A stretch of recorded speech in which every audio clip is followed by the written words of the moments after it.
Жас жігіттің аты X.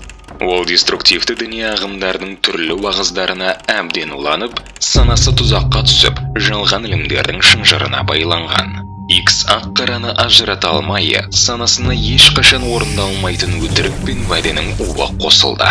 Ол қайтып оралмайтын қара түнекке кетті. Мұндай жалған діни ағымдар жастарды өз ілімдері жайлы үгіт-насихат жүргізуге пайдаланады.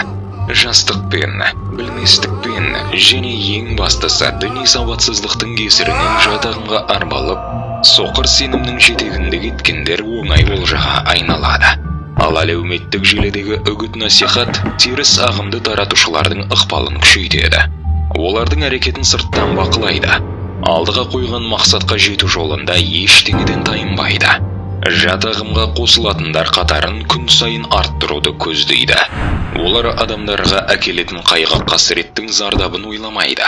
Мұндай қақпанға өзгенің ықпалына түскен жалғыз X қана емес.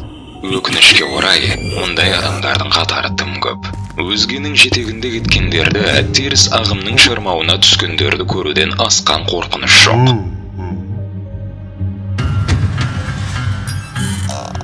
Интернеттегі уағызшылар өздерінің теріс ілімдерін әлемге тарату арқылы жағдайды ушықтырады.